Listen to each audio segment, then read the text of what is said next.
Bismillahirrahmanirrahim. Assalamualaikum warahmatullahi wabarakatuh. Jadi kembali lagi di Asumsi Farmasi. Jadi Asumsi Farmasi kali ini sudah sampai episode keempat. Jadi buat kalian yang belum nonton, silakan cek YouTube HMD Farmasi U6 untuk bisa lihat video Asumsi Farmasi lainnya. Jadi jangan lupa like, komen, dan share ke teman-teman kalian.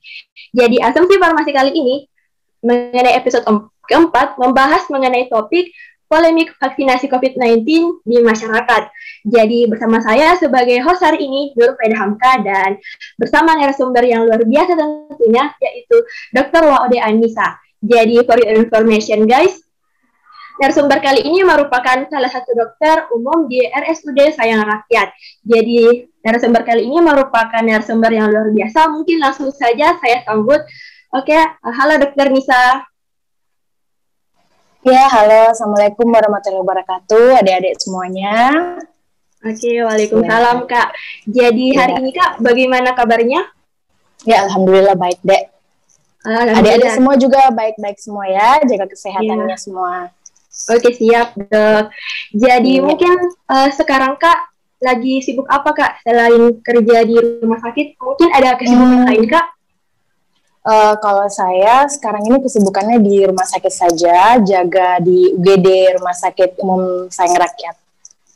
Dan kebetulan hari ini lagi off jaga, jadi tadi yang adik co-host Anissa itu chat saya, dan kebetulan memang saya lagi off jaga hari ini, jadi saya sempatkan diri untuk berbincang-bincang, sharing ilmu ke adik-adik semua gitu. Oh ya, sangat luar biasa, dan terima kasih Kak sudah menyempatkan waktunya.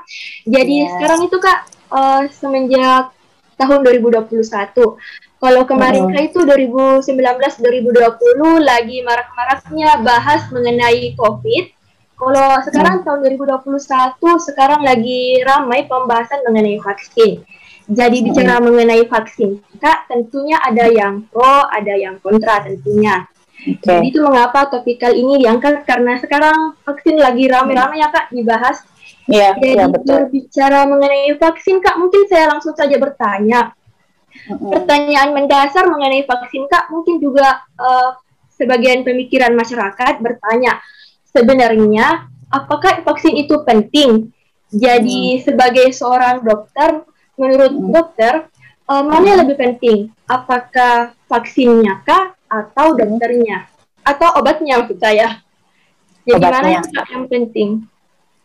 Jadi begini, saya mau bahas tentang polemik yang ada di masyarakat itu. Menurut saya, banyak masyarakat kita di Indonesia ini yang tidak paham sama sekali tentang vaksin, yang tidak mengerti vaksin itu apa sebenarnya, sampai ada kata takut efek samping, takut meninggal, takut bla bla bla dan lain-lain kan.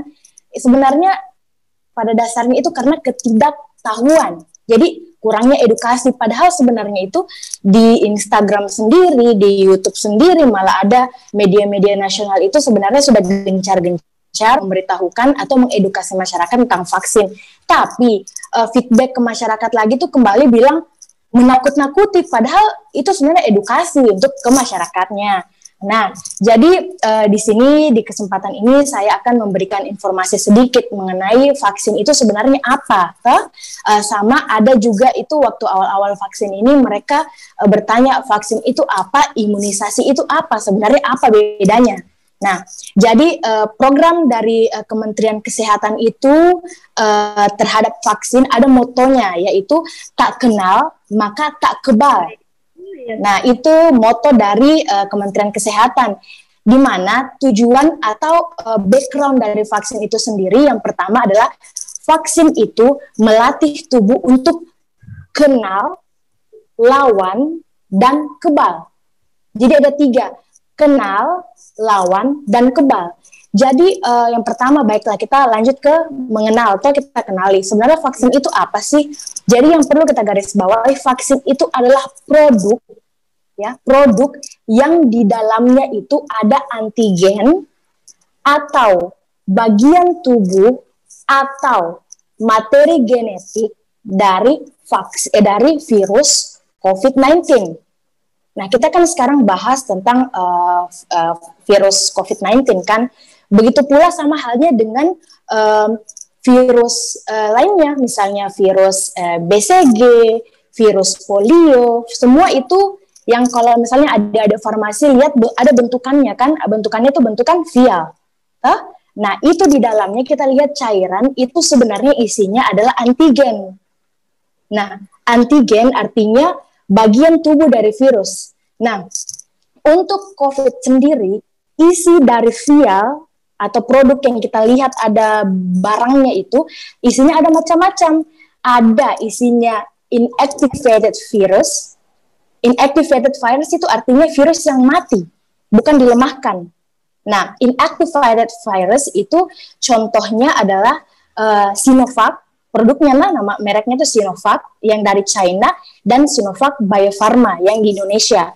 Yang kemarin itu 2 hari yang lalu saya kan ikut tim vaksinator di SMKN 10 karena kan 2 hari yang lalu itu tanggal 14 itu lagi vaksinasi pertama pelajar se-Indonesia.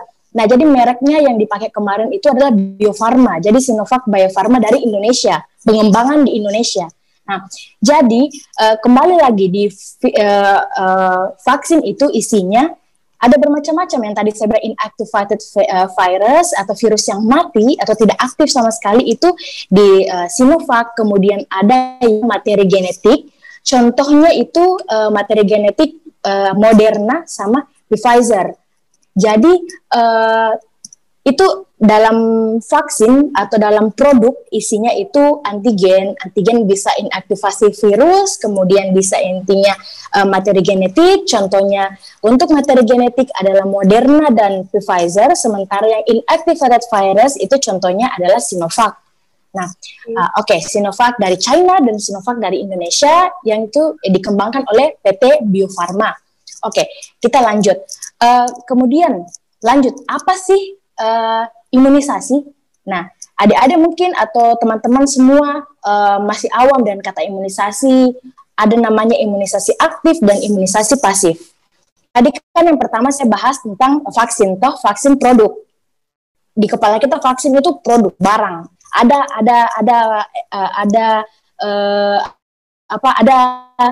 materi fisiknya. Nah, sekarang imunisasi berasal dari kata imun. Imun itu artinya kekebalan tubuh. Isasi, maksudnya kita pecah atau dari bahasa Indonesia imun dan isasi. Isasi itu adalah suatu proses. Jadi, imunisasi adalah suatu proses pembentukan imun atau kekebalan tubuh di dalam badan seseorang. Nah, jadi sudah jelas toh, vaksin itu ada barangnya. Nah, imunisasi tidak bisa kita lihat karena dia proses di dalam tubuh kita. Nah, namun, walaupun tak bisa kita lihat, proses imunisasi itu bisa dirasakan. Contoh, bagi adik-adik atau saya juga yang sudah 2 kali vaksin, pasti setelah vaksin kita mungkin ada rasa lemas, ada rasa ngantuk, ada rasa lapar, ada rasa mau demam atau apa. Itu di situ orang yang salah artikan banyak sekali dibilang efek samping, kenapa badanku begini, padahal itu bukan, itu adalah suatu respon tubuh. Nah, di sini jadi kita garis bawah itu adalah respon tubuh ya. Lalu pertanyaannya, dok, kok bisa sih setelah divaksin tiba-tiba demam, tiba-tiba lemas, tiba-tiba lapar? Sebenarnya itu suatu respon tubuh, artinya itu sebenarnya respon positif dan bagus. Artinya tubuh berespon terhadap apa yang masuk di badan kita kan. Nah, saya kasih contoh, inaktivasi virus, kita sekarang kan yang dipakai itu adalah Sinovac. Sinovac itu virusnya mati. Nah, virusnya itu mati. Jadi, salah itu orang bilang nanti orang sehat divaksin sakit COVID. No, enggak, karena virusnya itu mati, sudah dimatikan. Virus tidak hidup. Nah, jadi, ketika kita disuntik, misalnya itu disuntik secara intramuskular, setelah itu pulang mungkin pegal-pegal atau pulang di rumah mau meriang, mau apa, istirahatkan saja. Kalau lapar makan, kalau lemas atau ngantuk ya tidur. Itu artinya proses pemulihan kembali tubuh terhadap respon. Tubuh itu berespon terhadap ada benda asing yang masuk. Nah, seperti prinsip pertama tadi, vaksin itu kita mengenali. Jadi dengan adanya virus yang mati, yang dimatikan, itu imun atau kekebalan tubuh dalam tubuh kita itu belajar mengenali ini benda asing apa. Nah, kalau misalnya adik-adik mungkin di farmasi mungkin kenal namanya, kalau sistem imun itu ada namanya antigen presenting cell. Jadi sebenarnya itu saya simpelkan saja. Nah, contoh, misalnya dalam satu rumah, kita anggap ini badan kita rumah toh, kemudian kita anggap ini antigen atau kuman atau virus ini sebagai pencuri, toh otomatis di dalam rumah itu pasti setiap rumah ada namanya CCTV, toh CCTV itu CCTV gunanya dia mau kenali ini orang dalam rumah kah, atau ini pencuri kah, atau ini penjual sayur, toh. Nah, jadi ada namanya antigen presenting cell. Jadi di antigen presenting cell ini dia mengenali, atau CCTV dari sistem kekebalan tubuh kita, dia lihat ini benda asing atau ini sel normal ke dalam tubuh. Nah, untuk kasus inactivated virus dari vaksin tadi itu, dia kenal dulu, oh ini benda asing, oh ini begini modelnya. Jadi dia sudah data, dia sudah dari CCTV itu si APC atau antigen presenting cell, dia itu mendeteksi, oh ini ada benda asing, modelnya begini, modelnya begini, kemudian dia pakai bajunya warna begini, jadi dia mengenali. Nah, setelah dia mengenali, muncullah respon tubuh yang kita rasakan, karena oh ini orang jahat, oh ini pencuri, jadi dia panggil polisi tubuh, atau dia panggil tentara tubuh. Nah, jadi ceritanya itu proses pengenalan, makanya kenapa itu vaksinasi itu sangat penting. Alasannya karena bagaimana caranya kita mau tahu ada pencuri yang masuk ke badan kita kalau tidak ada CCTV yang kenali? Nah, jadi sebenarnya di sini yang orang awam atau masyarakat kurang paham, dipikirnya bahwa dengan vaksin kita bisa sakit, atau yang tadinya sehat dengan vaksin kita tambah sakit. No, salah pemikiran seperti itu. Nah, kemudian jadi tadi kan saya jelaskan bahwa ada imunisasi aktif, toh kembali lagi imunisasi aktif ini seperti yang kita lakukan proses tindakan vaksinasi, penyuntikan vaksinasi, itu namanya imunisasi aktif. Karena kita melakukan penyuntikan, toh. Nah, selanjutnya ada namanya imunisasi pasif. Imunisasi pasif itu di mana kita mengambil antibodi. Artinya antibodi itu adalah respon tubuh yang timbul ketika adanya antigen yang masuk. Nah, antibodi itu mungkin adik-adik di sini pernah dengar ada namanya plasma convalescence. Plasma convalescence itu adalah antibodi yang muncul di tubuh seseorang yang telah post terinfeksi COVID.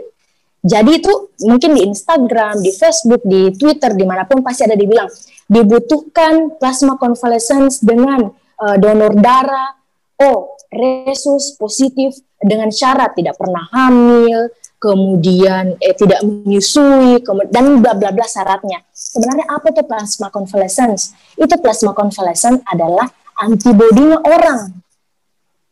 Jadi antibodinya orang yang sudah sakit kita ambil untuk kita obati tubuh orang yang lain. Itu namanya imunisasi pasif. Jadi kita ambil barang antibodinya orang, kita suntik ke orang yang sedang sakit. Nah, seperti itu. Jelas toh? Iya dong, karena kebetulan saya juga lihat beberapa dari Instastory selebgram yang katanya butuh plasma darah, tapi syaratnya itu dia sudah harus pernah terinfeksi COVID dan harus sekarang dalam keadaan negatif. Jadi fungsinya itu dok, alasannya supaya nanti didengarkan kepada orang, supaya harapannya untuk bisa cepat sembuh. Iya, karena ceritanya begini, orang misalnya toh, saya misalnya pernah kena COVID, toh otomatis di badanku ini ada antibodiku. Nah, kemudian si A lagi sakit berat, toh, dan dia butuh segera itu antibodi, dalam hal ini adalah plasma convalescence, sementara golongan darahku sama dengan golongan darahnya, toh ceritanya. Nah, otomatis itu kenapa disebar-sebarkan? Karena supaya ditahu siapa ini golongan darah O, golongan darah A, golongan darah B, supaya kita sumbangkan ke itu orang. dengan alasan pasti saya harus sembuh, karena itu plasma convalescence dia akan muncul kalau kita sudah sembuh, maksudnya sudah negatif tuh, sudah sembuh total. Nah, jadi itu manfaatnya kita beri ke orang lain, itu termasuk dari imunisasi pasif, karena kita memberi. Nah, jelas toh, jadi imunisasi, ulangi lagi, imunisasi aktif itu adalah penyuntikan vaksin, penyuntikan produk ke seseorang. Imunisasi pasif, kita ambil antibodinya orang, kita berikan ke orang yang sedang membutuhkan, seperti itu. Nah, mengenai tadi pertanyaan awal tentang obat-obatan, jadi deh itu untuk sampai saat ini, untuk pengobatan pasien COVID itu dia simptomatik saja. Jadi simptomatik dalam artian jika misalnya dia ada keluhan demam, ya kasih obat paracetamol. Ini tidak ada obat khusus seperti misalnya DBD atau malaria yang obatnya sudah paten, yang sudah betul, misalnya kasih minum kloroquine, kasih minum ini. Itu tidak. Kalau COVID ini dia simptomatik, tapi diberikan juga antivirus. Ya, antivirus ini yang dipakai itu belakangan kemarin itu yang sampai hari ini juga ada oseltamivir atau Avigan, karena itu memang antivirus. Tapi perlu kita ketahui, dua obat itu, Avigan itu dipakai juga adalah obat flu burung. Jadi itu ceritanya tidak ada obat pasti yang misalnya obat khusus COVID. No, tidak ada, belum ada. Jadi itulah kenapa sekarang di China, di Amerika, seluruh dunia itu berlomba-lomba melakukan penelitian. Jadi itu bisa mungkin kita temukan jurnal-jurnal terbaru, misalnya bulan Juni kemarin ada jurnal terbaru, bulan Juli ada, bulan depan ada, karena peneliti itu meneliti terus, karena itu dia tidak ada yang pasti. Bayangkan obat Avigan itu dipakai juga pas pandemi flu burung kemarin. Jadi dipakai saja, yang jelas dia adalah golongan antivirus, ya dipakai dan sembuh juga.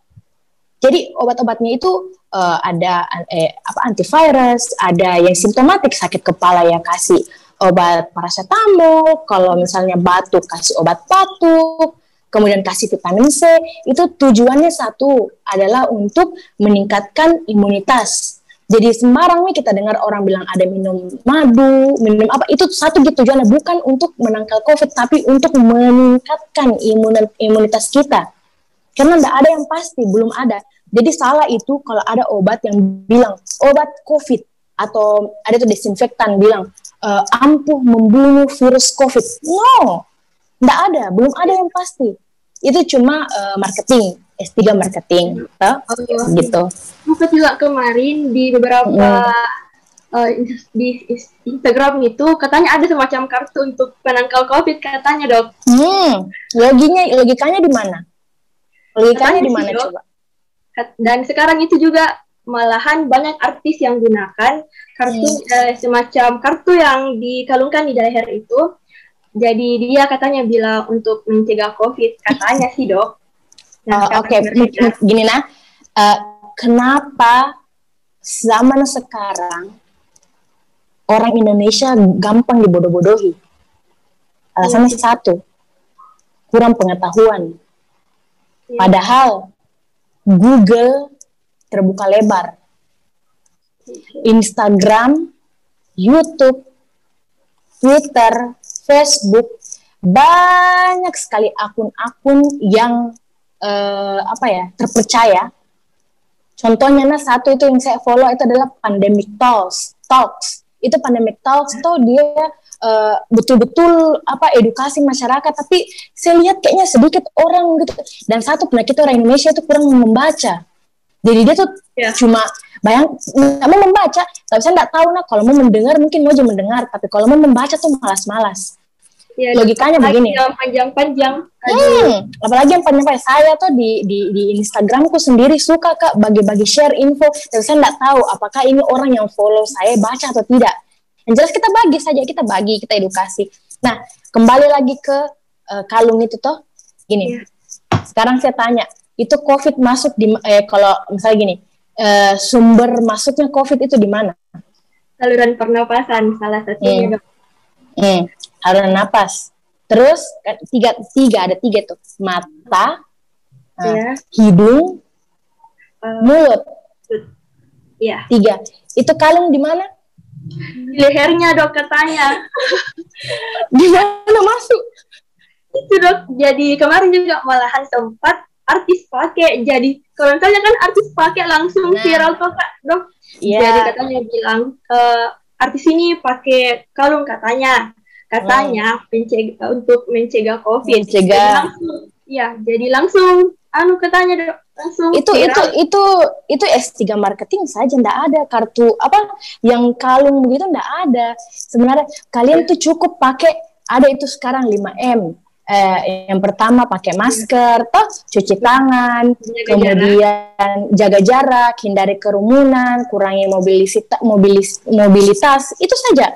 Jadi tuh kemarin saya dapat info juga itu penelitian terkait yang virus baru varian Delta itu toh. Diteliti baru-baru diteliti di China, di Australia, di mana. Memang ada itu di berita bilang dia bisa menular dalam waktu hitungan detik. 5 detik bisa kena. Punya usut, ternyata dia memang menular jikalau tidak pakai masker. Ada itu infonya.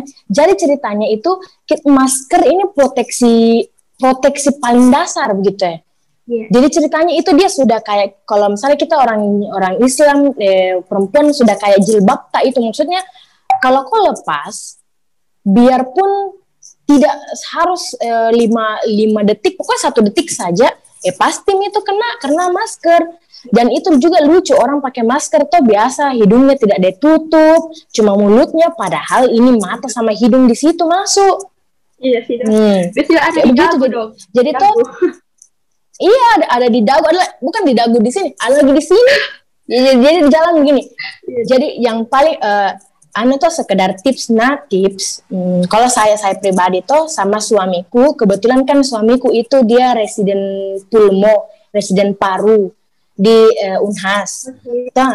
Jadi itu dia kasih tahu saya, buat adik-adik mungkin yang nonton ini atau adik-adik yang ada di sekarang lagi nonton juga tuh, kalau kalian makan di tempat umum atau warung dan terpaksa sekali, misalnya anak kuliahan tuh atau gimana, cari tempat duduk yang langsung dekat dengan luar, maksudnya udara bebas. Udara bebas. Misalnya contoh misalnya ada di penjual lalapan atau apa, duduk paling depan, jadi pas langsung udara luar. Jadi alasannya kenapa, kalau kau di sudut belakang, otomatis kau nggak dapat itu udara bebas, jadi kau tertutupi itu sama yang di depanmu. Jadi kalau ada batuk atau apa, pasti mereka ke sudut ke sana. Jadi usahakan itu cari yang dekat jendela, dekat pintu, atau pokoknya intinya yang udara bebas. Itu tips. Yang kedua, buka masker tuh, kalau saya pribadi, sebelum buka masker, pakai dulu alkohol, hand sanitizer. Tuh hand sanitizer baru buka. Karena kalau tanganmu kotor, baru kau pakai begini, bagaimana caranya? Nanti misalnya kau kasih turun di bajumu kena, pokoknya pakai logika saja. Nah ini juga orang Indonesia kekurangannya 2, ndak mau pusing. Pokoknya ya sudah lepas, mau makan sudah. Padahal tidak pikir, coba tanganmu kotor, kau habis pegang apa, kau tarik ini maskernya bagian depan, kau taruh lagi di bajunya lagi kotor, Jadi bagusnya itu cuci tangan pakai hand sanitizer atau pakai alkohol, lepas ini masker, terus taruh kalau saya taruh ada tisu, biasa kan tempat makan ada tisu atau kita bawa tisu sendiri, kita tutup itu, kita bungkus masker tak pakai tisu. Jadi kita kasih kayak contoh kayak N95 itu dia bisa kayak begini, kita tekuk 2 baru kita kayak bungkus supaya itu bagian dalam yang di mulut tidak tidak menganga keluar atau tidak terkena udara bebas. Jadi kau tutup. Atau ada juga kalau yang lain itu biasa, kalau dokter lain adalah mereka punya kayak kotak UV-nya begitu, jadi setiap dia pakai di situ dia kasih masuk di kotak, jadi ada sinar UV di dalam. Tapi kalau misalnya untuk yang standar yang tidak semua orang punya sinar UV atau kotak begitu, pakai saja tisu. Atau bisa kau taruh, setelah kau bungkus tisu, taruh di dalam tasmu, karena di dalam tas itu kan steril, bersih. Toh, yang kena di luar kan cuma luaran tas saja. Jadi kau taruh di tas, tapi kan di tas juga itu jangan ada uang yang berhamburan, pokoknya kasih atur-atur, toh uang dalam dompet dan lain-lain. Jadi cantik. Jadi pas setelah makan, kau ambil kembali itu kau punya masker, cuci tangan lagi. Kan sudah makan, cuci tangan lagi pakai hand sanitizer, pakai alkohol, ambil masker lagi, buka, pakai mie. Jadi aman. Iya, Dok. Iya. Nah, begitu. Jadi cara-caranya itu tuh simple, sederhana, tapi menurutku strategis. Jadi kalau misalnya kita tangan kotor, pakai asal sana, pakai asal sini, enggak. Yang paling juga saya lihat di masyarakat kalau keluar, yang paling menurutku itu sangat tidak bagus itu kalau kita lihat tahu itu maskeran yang sensi dakbil, yang putih, yang tipis. Nah, ada kan sekarang. Iya, lagi banyak pakai. Bayangkan, coba perhatikan ada teman tak atau siapa saja dia lepas, tapi kan ada itu kalung masker yang sampai yang di dada toh. Nah, itu coba perhatikan bagian dalam yang langsung yang tutup di hidung pasti yang menganga keluar.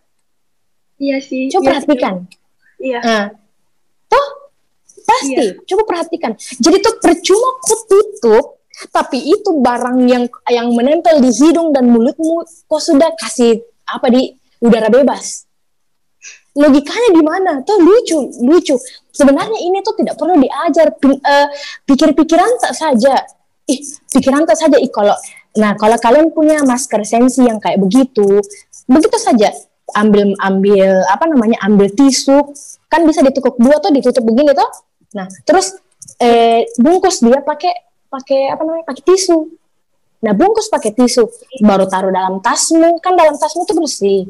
Kalau enggak, taruh saja di meja begitu, yang jelas dia tertutup. Intinya di bagian dalam hidung, dekat hidung dan mulut itu enggak boleh kena udara bebas. Gitu saja tipsnya. Oke, Dok. Banyak enggak perhatikan itu. Iya. Karena sekarang juga yang penting makan, simpan masker. Iya, banyak yang begitu, terlanjur lapar, terlanjur sudah enggak peduli makan. Gitulah. Iya. Oke, Dok. Jadi sekarang mungkin kita berbicara mengenai hal yang viral. Kemarin Dok, saya sempat dikirimkan link sama teman. Jadi itu mengenai video di Instagram. Dan sekarang itu tadi saya cek, videonya itu sudah lebih dari 50.000 tayangan. Dan videonya itu dari laki-laki dari luar negeri yang katanya vaksin itu merupakan hal pemaksaan. Mengapa? Karena jika kita ingin melakukan hal A, harus ada surat vaksinasi. Kita ingin lakukan surat hal B. Surat apa, Dek? Surat vaksin, keterangan sudah vaksin, Dok. Jadi ditanya kalau misalnya mau lakukan hal A, harus ada surat keterangan vaksin. Kita mau lakukan hal B, harus ada surat keterangan aktif vaksin. Jadi katanya itu hal merupakan pemaksaan, karena mau tidak mau, kita harus vaksin untuk melakukan hal A dan hal B. Dan dalam video tersebut, Dok, laki tersebut mengartikan vaksin itu sebagai racun. Katanya di translate-nya itu, Dok, dia bilang, mengapa harus racun ini dipaksa masuk ke dalam tubuh kita. Jadi mengenai video tersebut yang sudah hampir viral, Dok, bagaimana tanggapannya, Dok, mengenai hal tersebut? Nah, kembali lagi, saya itu secara pribadi sangat tidak suka kalau misalnya ada komen-komen orang di media sosial kata awam. Sebenarnya awam itu kalau kau di pedalaman dan di kampung, artinya kau tidak ada punya fasilitas untuk mencari, itu baru bilang awam. Tapi kalau kau ada internetmu, ada buku atau ada bacaan atau ada apa, itu bukan awam sebenarnya, hanya kamunya yang tidak mau mencari. Jadi seperti ini, vaksin adalah racun. Sebenarnya kembali ke pribadi masing-masing. Kau mau hidup sehat atau tidak? Kamu mau cepat mati atau tidak? Nah, bagi orang-orang yang nonton ini, yang pola pikirnya dapat terperdaya sama orang-orang kayak begitu, pikir nih, sekarang di Makassar, tiap satu hari itu berapa puluh ribu masuk. Contoh, di saya saja di Sayang Rakyat, ICU-ku itu full. ICU Sayang Rakyat itu full, COVID. Nah, full. Baru beragam. Yang masuk di sana di Ratu beragam. Dari anak kecil, bayangkan anak kecil sekarang sudah COVID. Anak kecil, ada lagi bisa orang tua, anak muda, remaja, macam-macam. Jadi tergantung pribadi. Kalau kau anggap ini racun, sudah, itu hakmu. Tapi dengan syarat jangan kamu sakiti orang lain. Kalau kau sakit, jangan kau sebar ke orang lain. Kamu yang tidak mau vaksin. Tuh? Nah, kalau misalnya kau tidak mau vaksin dan kau diam diri di rumah, ya kau pasti sehat lah, karena kau tidak akan terpapar ke orang lain. Tapi kalau kamu misalnya mau hidup, mau ke pasar, atau dalam artian mau belanja di supermarket untuk kebutuhan hidup sehari-hari yang penting, karena saya takut terpapar, jadi otomatis vaksin ini saya tahu adalah barang yang baik, barang baik begitu. Ya insya Allah pasti baik juga di badan, tapi kalau misalnya kau anggap memang ini negatif, akan jelek juga hasilnya.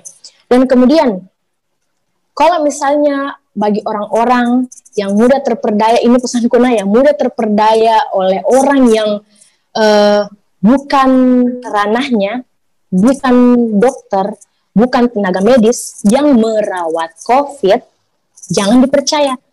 Contoh saya angkat kemarin Dr. Louis. Nah, Dr. Louis itu bukan dokter yang rawat COVID. Dia itu dia itu dokter, tapi SIP-nya, surat izin praktiknya dicabut. Artinya dia bukan dokter aktif. Oke, Dok. Dia bukan dokter yang aktif di rumah sakit dan lain-lain. Jadi begini, kalau dapat info, sekarang ini banyak sekali hoax. Jadi kalian hati-hati untuk cerna informasi. Jadi contoh kayak yang kau kasih contoh tadi, kalau misalnya dia cuma dari orang biasa, cuma masyarakat biasa, jangan dipercaya. Toh, kalaupun dia dari dokter atau mengaku profesor, kan sebelum dari dokter Louis ini ada banyak tuh, ada profesor siapa itu mengaku bla bla bla dan bla bla. Cari tahu ini siapa sebenarnya ini orang. Nah, kalau misalnya dia betul-betul misalnya ada memang tokohnya, ada memang dia punya titel dan lain-lain, kok cari tahu kenapa dari berjuta-juta, dari beribu-ribu dokter kok dia beda sendiri pemahamannya. Nah, toh pokoknya pintar-pintar tak di sini yang betul-betul gagal betul orang Indonesia, dia ndak bisa cerna itu semua. Ditambah lagi malas membaca dan malas cari tahu. Ya gimana? Entah, coba saya ada cerita. Beberapa hari yang lalu ini, waktu saya lagi jaga di UGD, ada pasienku itu, dia ada riwayat penyakit jantung. Ada riwayat penyakit jantung. Kemudian, dia masuk itu di rumah sakit jam 12 siang. Dan dia bilang, jam 10 pagi tadi habis vaksin kedua. Inilah saya buka di sini supaya yang nonton ini atau yang apa, hati-hati. Hati-hati dalam artian apa? Orang awam atau orang yang tidak berilmu, akan bilang, sudah vaksin langsung serangan jantung, sudah vaksin langsung begini. Hati-hati. Cari tahu, ada memangkah sakit jantungnya? Kalau ada, bisa saja ada serangan jantung dan lain-lain. Langsung ada lagi yang bisa saja orang awam kan pasti bilang itu tidak karena vaksin ini yang bikin begini. No, vaksin itu sebelum disuntikkan ke manusia, dia akan ada uji coba. Adalah namanya itu uji coba fase 1, fase 2, fase 3. Banyaknya itu uji coba. Fase 3 itu artinya disetujui. Contoh begini, Sinovac itu yang masuk di Indonesia, kan ada Sinovac dari China, itu yang pertama-tama, atau yang waktu disuntikan Pak Presiden pertama kali itu dari China. Yang sekarang, yang dipakai, yang beredar itu Sinovac dari Bio Farma. Yang kemarin saya tim vaksinator itu di SMK 10, itu Bio Farma punya, Bio Farma itu Indonesia. Jadi pengembangan, mungkin ada farmasi tahu lah, kalau misalnya ada obat dikembangkan toh, perusahaan obat itu dia PT Bio Farma Indonesia punya. Jadi kembali lagi, kalau misalnya orang yang bilang, ini dari vaksin ini sakit, tidak seperti itu. Uji 3, fase 3 itu ada kan kita kalau di Amerika namanya FDA, Federal Drug Association toh. Artinya BPOM-nya Amerika. Kalau kita obat dari luar, contohnya Sinovac dari Cina masuk di Indonesia itu diuji dulu dengan BPOM-nya Indonesia. Ini cocokkah dengan Indonesia, atau adakah barang-barangnya yang tidak cocok dengan kita? Contoh misalnya ada yang dibilang halal kah atau haram kah atau dan lain-lain, itu diuji semua. Nah, kalau misalnya dibilang sudah lewat fase 3, artinya itu sudah bebas, sudah bisa masuk di kita, sudah lulus MUI, sudah lulus BPOM. Nah, jadi tidak ada itu istilah bilang gara-gara vaksin atau apa. Nah, setelah punya usut, kemarin itu juga saya edukasi sama keluarganya. Ada istrinya bilang, ini dok gara-gara vaksin pasti nih suamiku kena serangan jantung. Tidak seperti itu. Sementara sekarang baru-baru itu dari Perhimpunan Dokter Penyakit Dalam Indonesia bulan Maret kemarin ada dia sebarkan itu 28 penyakit komorbid atau 28 penyakit bawaan yang sudah bisa divaksin. Salah satunya itu penyakit jantung. Jadi artinya ini obat yang vaksin yang beredar sekarang ini sudah aman. Sedangkan ibu hamil pun sudah aman. Gitu. Jadi intinya enggak perlu lah takut-takut atau enggak perlu apa. Insya Allah ini aman. Kita kalau di Islam itu kita sudah tawakal tuh ya. Misalnya ini sudah pemerintah sudah lulus uji coba, ya bismillah. Artinya ini sudah terbaik. Nggak usah kita kenapa, nggak usah. Bismillah saja. Begitu. Oke dok. Mungkin masih ada dok cerita dari warga Instagram. Kemarin saya sempat lihat story dari salah satu selebgram. Dia itu screenshot chatnya dengan followersnya. Jadi kata followersnya, aku pun vaksin Sinovac. Efeknya demam 3 hari. Pas web, tahunya positif. Mulai deh ngikut gejala-gejala lain, salah satunya anosmia. Tapi alhamdulillah gak batuk-batuk. Apa mungkin vaksinnya udah bekerja kali ya? Jadi sekarang itu dok, marak isu bahwa setelah vaksin masih bisa terkena penularan virus COVID.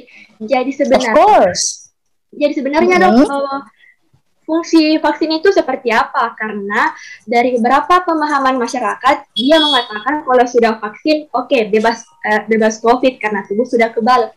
Jadi bagaimana menanggapi hal tersebut mengenai isu yang Oke. Jadi saya harap adik-adik yang nonton atau yang bincang-bincang sama saya ini, adik siapa namanya nih? Faida ya. Jadi ini saya harap kalian ini deh yang bantu sebar kebaikan, artinya kabar-kabar baik ke keluarga kalian lah dulu yang paling dekat, tante atau dan lain sebagainya ya. Jadi begini, virus adalah makhluk hidup tuh yang sifatnya atau karakternya itu cepat bermutasi.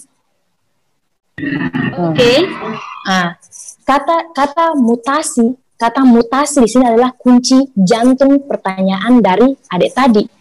Kenapa vaksin tidak bermanfaat? Simpel jawabannya, karena virusnya mutasi.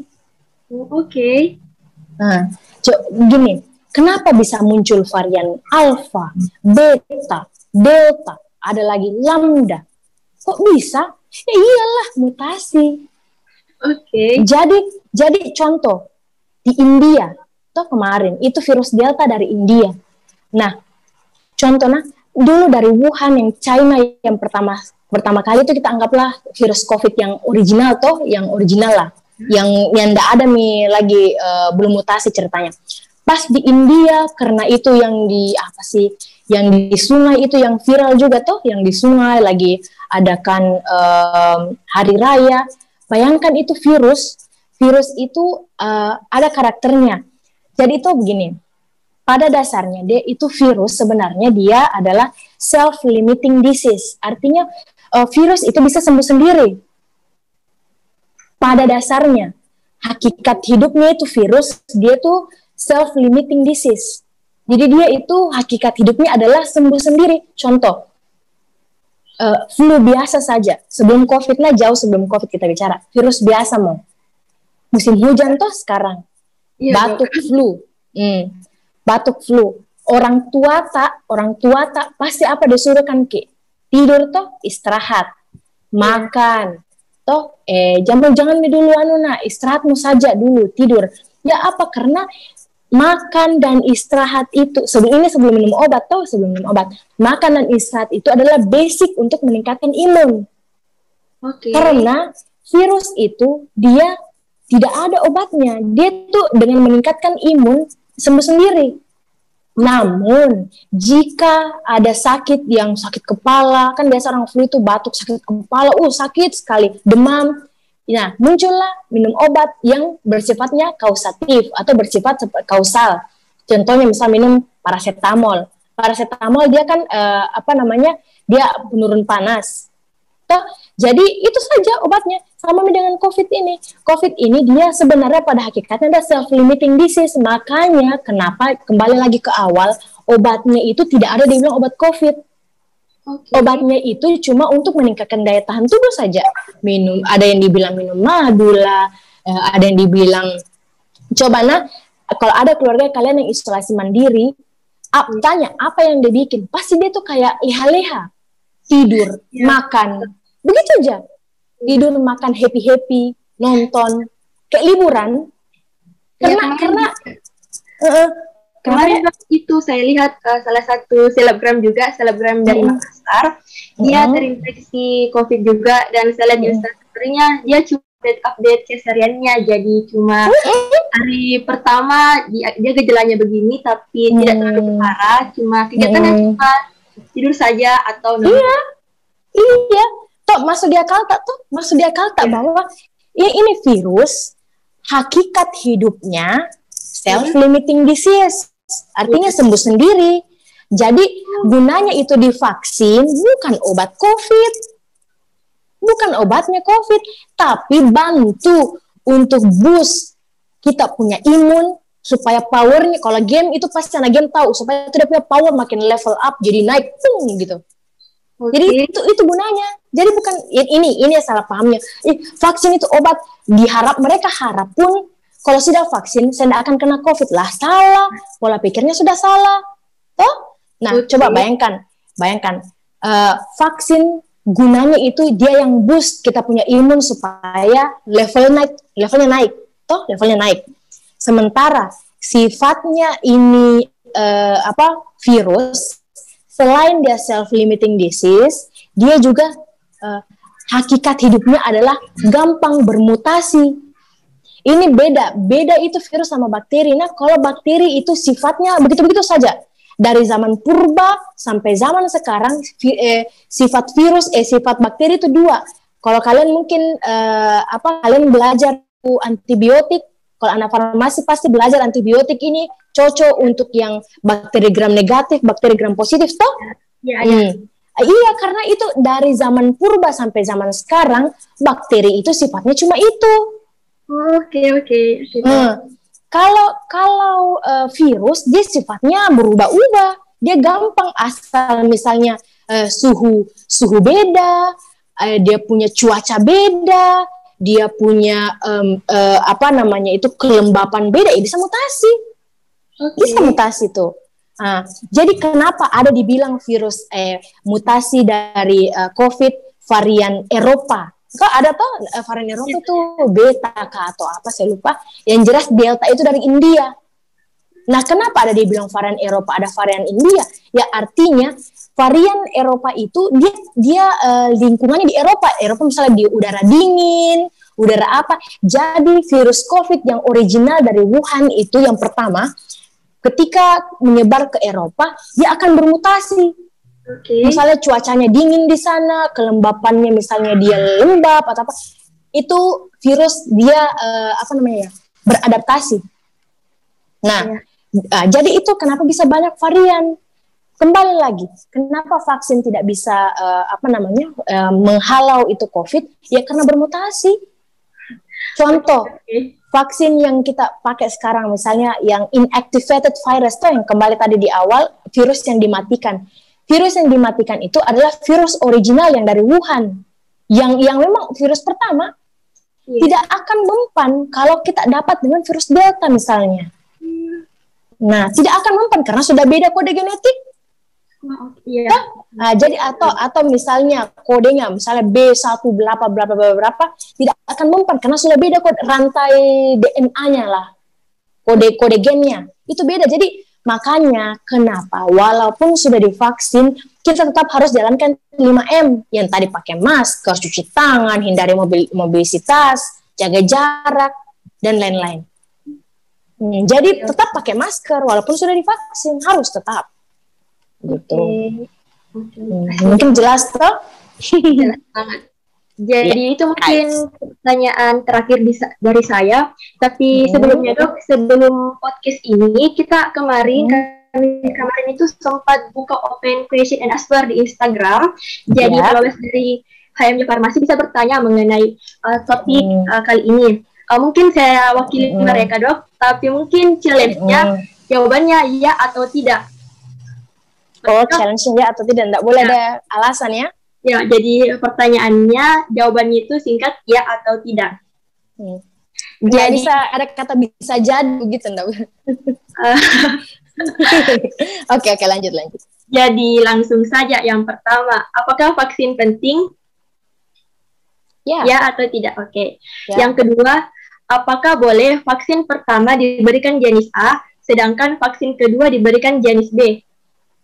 No, tidak bisa. Apakah protokol kesehatan masih harus dijalankan jika sudah menerima vaksin? Ya. Lalu selanjutnya, apakah seseorang yang sudah terpapar virus COVID-19, apakah harus vaksin lagi? Yes.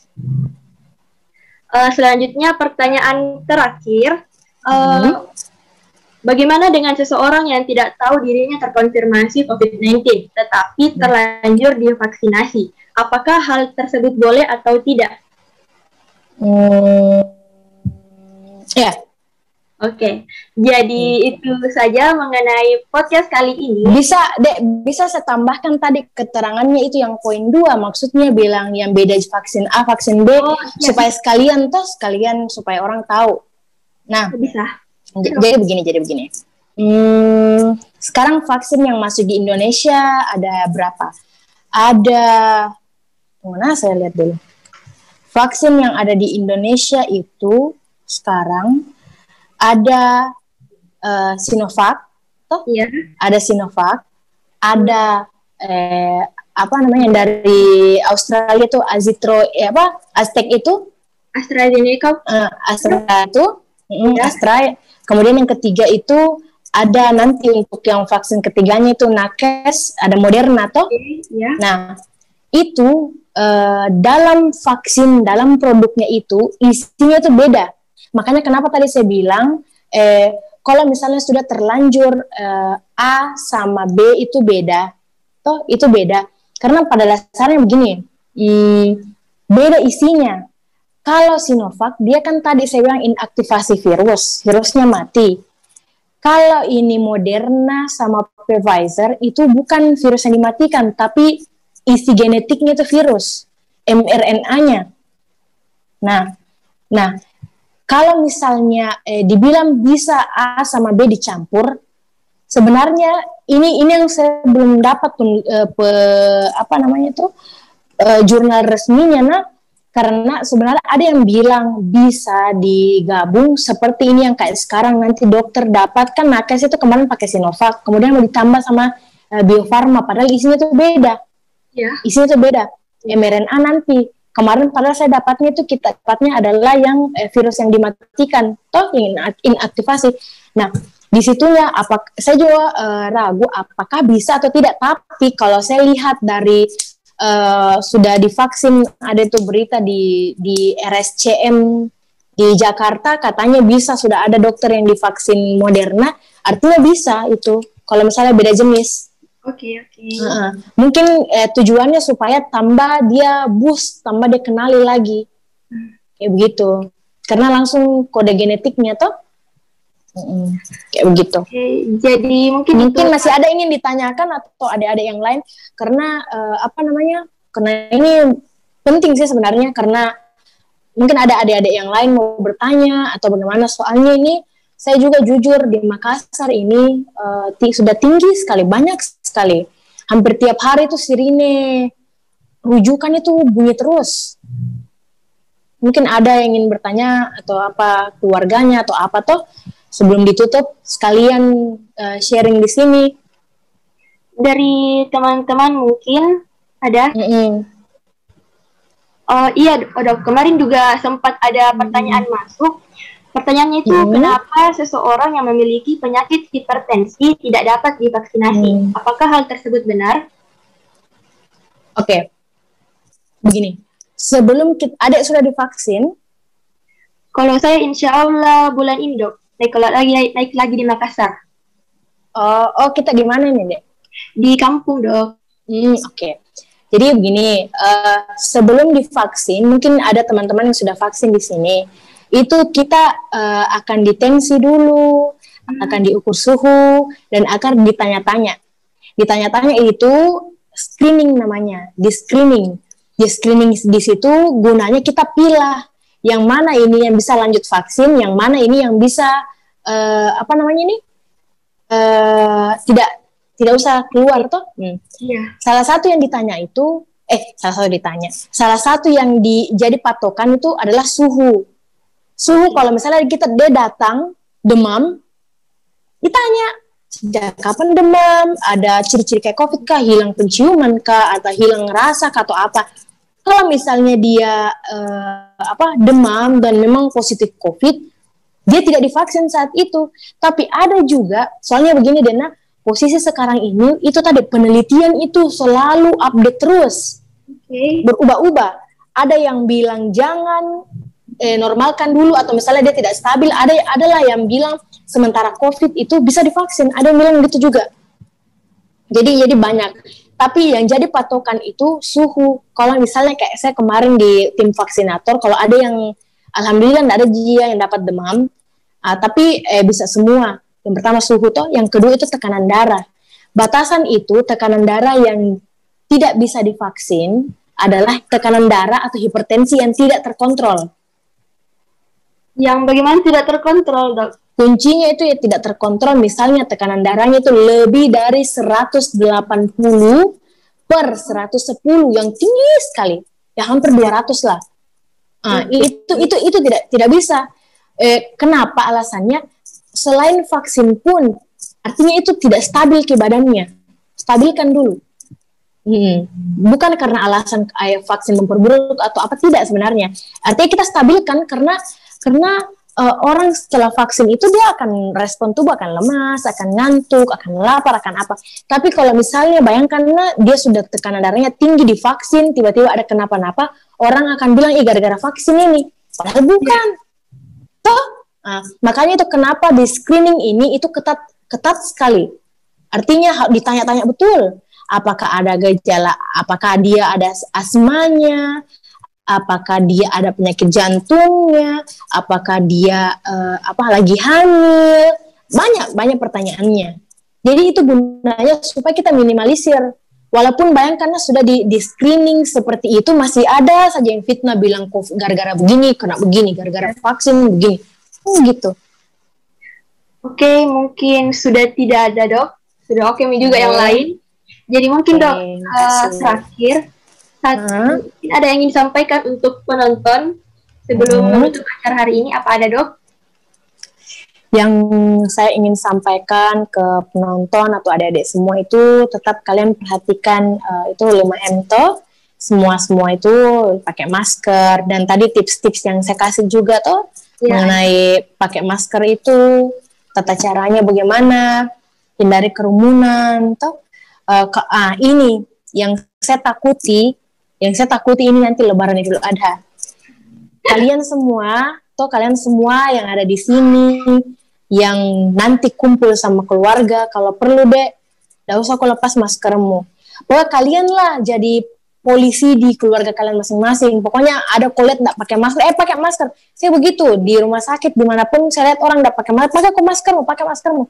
Karena apalagi misalnya keluarga, kita nggak tahu dia dari mana, dia kerjanya sudah ketemu siapa, apa datang di rumah bertamu.